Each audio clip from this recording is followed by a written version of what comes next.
I'm Sarah. I'm Lucinda. And welcome back to another color class. And today's color class is the start of our dominant characteristics journey. We've promised to teach you a lot of the different color systems. Mm-hmm. And so far, most of the things we've been concentrating on are things related to the most common system, mm-hmm. which is the 4 seasons. Good old 4 seasons. Right. It was popularized in a book by Carol Jackson. Everybody, there was a time when everybody was saying, what's your season? Mm-hmm. What's your season? And 4 seasons is basically 4 different buckets of characteristics that people can be divided into. Mm-hmm. It's convenient, but it's not perfect for everybody. Right. It leaves some room for people who are more neutral. It leaves some room for hair and skin tone being different. Mm-hmm. So the dominant characteristics is another thing that as a color analyst you should know, because if somebody isn't fitting neatly into the 4 seasons, then maybe the dominant characteristics system will be something that works for them. Mm-hmm. So diving into I like to call this one the 6 palette system. So yes. You might hear us refer to it as dominant characteristics or 6 palette. Or the dominant characteristics of the 6 palette system. I guess that would be correct. So I was thinking we start with what are the 6 dominant characteristics of the 6 palette system. Dominant characteristic system palette. Thank you. Yes, let's do that. Now, it actually has to do with qualities of color. Mm-hmm. So you have light and its opposite, right. Deep, as a dominant characteristic. Mm-hmm. We have warm and its opposite, cool, as a dominant characteristic. And you have soft and its opposite, clear, as a dominant characteristic. Now, you might ask, well, how do you determine someone's dominant characteristic, or which one of these 6 they fit into? And when I was trained, and I never forgot this, it was 30 years ago, as a matter of fact, I was told that if someone were describing your client, or you, if you're doing this on yourself, running away from the scene of a crime, and you were describing this person, would you say, they were just really light, light hair, light skin tone, light brows. That was your impression. And this is about impressions. It's not about deep study. You want your impression. Would you say they were deep, dark skin tone, dark hair? And it has to be dominant. You can't have 2. You can't pick 2 to be dominant. You have to pick one dominant characteristic. Mm-hmm. Would you say that they were warm? Like, for example, if Sarah were running away from the scene of a crime, would you say she was light or deep or warm? I would say she was warm because of all red hair. That Titian red hair. Mm-hmm. As I'm running away from the crime, all of my flaming hair would be following behind me. Behind you, yes. And then the last 2 characteristics are soft and clear. Sounds a little bit like a Christmas carol. Anyway, soft and clear, I don't know that the first thing you would say about somebody is that, well, they were really soft looking. Everything was kind of, mm-hmm. There wasn't a lot of contrast between their hair and their skin tone. Right. And usually soft is kind of one you go to when none of the others work. Mm-hmm. And then clear is high contrasty. Soft is low contrast. Everything is kind of roughly in the same family, hair, skin, and eyes. Clear is there's vast difference between the hair and the skin, or the skin and the eyes, or it lends itself to a high contrast mm-hmm. situation. So everyone can be identified by one of these dominant characteristics. And in the 6 palette system, each of them has a palette that is associated with them. Mm-hmm. What's interesting is we get a lot of comments on this channel, and I answer every single one, just about. And what I hear quite often is, well, I'm not really warm or cool. I'm kind of neutral. Mm-hmm. And maybe that's true, but perhaps you are light, or perhaps you are clear, or perhaps you are soft. Likely you're soft if you're kind of neutral. So this is just a different way to look at color analysis. And in order to give you really a good background in this, I need to teach a little color theory here. So I'm going to show you a slide that gives a progression from light to deep. And I'm going to identify those. So and this is like a pie shape. At the top of the pie shape is your pure pigment. That is what we call a hue. Remember that. We're going to get back to it later. If you add white to a hue, you get a tint. Another definition. If you add gray to a hue, you get something called a tone. And if you add black to a hue, that is called a shade. Why is this important? Because all of these factor into ultimately where we're going to get you into a characteristic. Now, our next slide just demonstrates a progression of light to deep. And this is a tonal quality. So you have a light tone to a deep tone. And this can happen with colors or hues.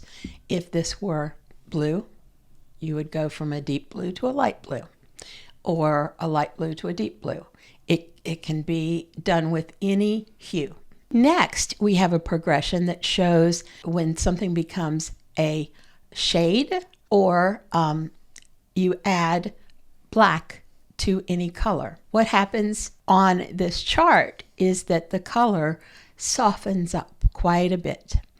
And we looked at on the pie charts, we saw that adding black to a color will make it something we can call a shade. And this is a way to think about softening colors. We also get a lot of questions about, well, what does that mean? What does it mean when a color is soft versus clear? And the way to think about it is, and this works in the 4-palette system as well. One of the seasons is clear, primarily. That's the winter. And then, of course, the spring is bright. And in some systems, they call the spring clear. And it simply means that you get more hue than you get shade or tone or tint. And finally, in our 6-palette system, we are looking at warm to cool. Now, I think if you've watched us at all, you now know the difference between warm and cool. But basically, it's from the warm part of the color wheel, adding little bits of coolness until you reach the coolest part of the color wheel. So on the left, we're looking at yellow. On the right, we're looking at blue. And if you were to add either one of these colors, you get kind of the shades in between, moving left to warm, right to cool. Exactly. So what I just showed you in those slides are in effect the elements of the 6 dominant characteristics. So if we could just review, maybe look at the first chart that we looked at again, what you see is light to deep. Again, that's tonal. And the models that we're looking at, we're showing you someone who, if she's running away from the scene of a crime, you would be struck by how light she is. And somebody I always think of like this is Emily Clark in Game of Thrones. I was just struck by Daenerys. Right. And it wasn't her skin tone, it wasn't light, but her dominant characteristic was that hair. And so it played such an important role that her skin tone was diminished, her eye color was diminished because you couldn't take your eyes off that gorgeous hair. And then, of course, deep. Lupita is breathtakingly beautiful. But if you're looking at her, you recognize quickly that she's deep. She's the opposite of Emily Clark in Game of Thrones. And January Jones. Is this model January? No, Dove Cameron. Dove Cameron. I always forget her name. Apologies. So, light to deep. And I think this one is easy because they're pretty startling, right? Warm to cool. This can be a little tricky, but again, you've got a whole chart full of dominant characteristics. But if somebody just strikes you as being a bronze goddess, and that is just all you see, the fact that they are just, they have flaming red hair, or their skin tone and their hair color, it's just bronze and golden, and that's the thing that you notice first. Then they would be a warm. And then cool is the same way. If you're thinking about the Disney cartoon Frozen, perfect example. And of course, Emily here, she is cool.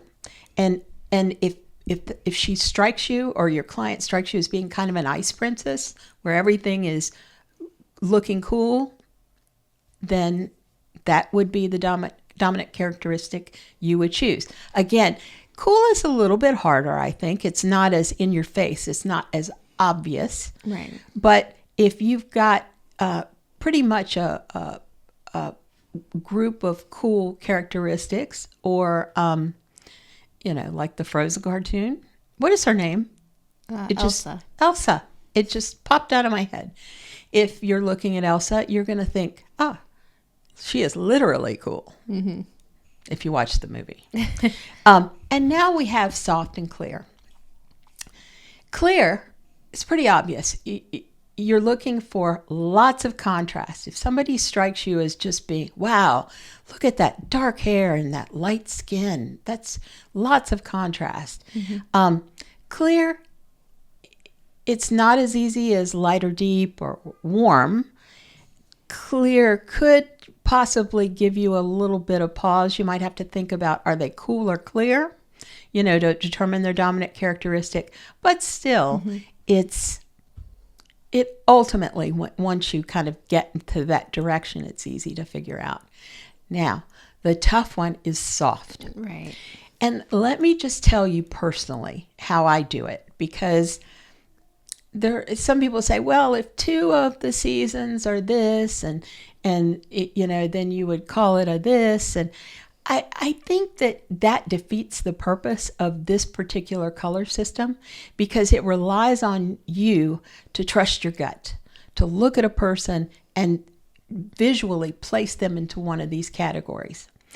And for soft, I think about if everything is kind of flowing into everything else, if the hair and the skin are very similar, or if they're very neutral in general, hair, skin, eyes, it's all kind of neutral, then I would call them soft.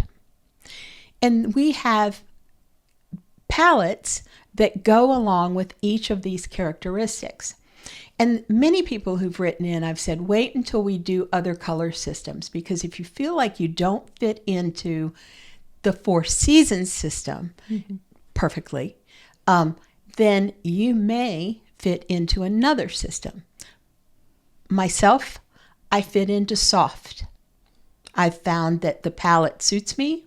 It borrows a little bit out of spring, and it's a summer palette that kind of can borrow a few shades out of spring, and that works for me. That's what I built my wardrobe around.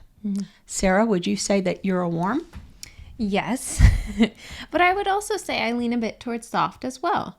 Now, that's such a good point. That's so important, because once you get the dominant characteristics, you are going to have a secondary characteristic, at least one.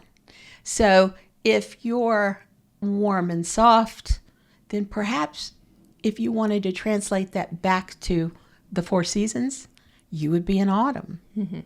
Or if you're deep and cool, perhaps you would be a winter.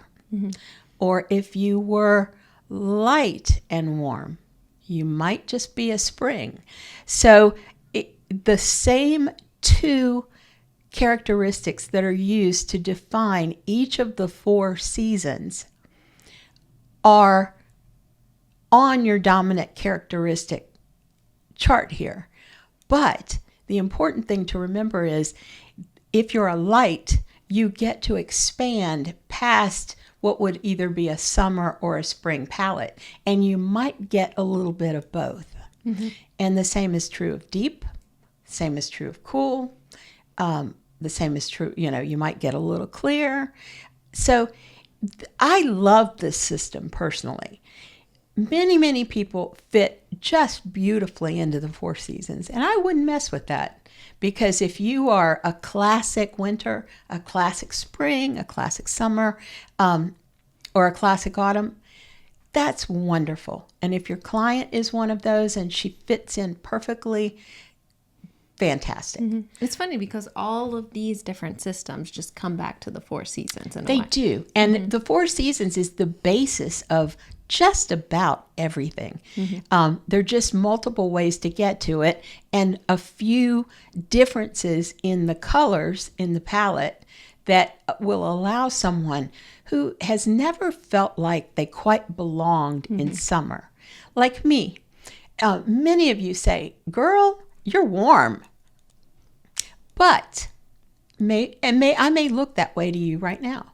But the problem with that is the summer palette, most of it, at least half of it does not, the spring palette, at least half of it does not suit me. I am flattered by more colors in the summer palette than in the spring palette. So I've settled into summer and I borrow some shades from spring. But I fit perfectly into the soft palette.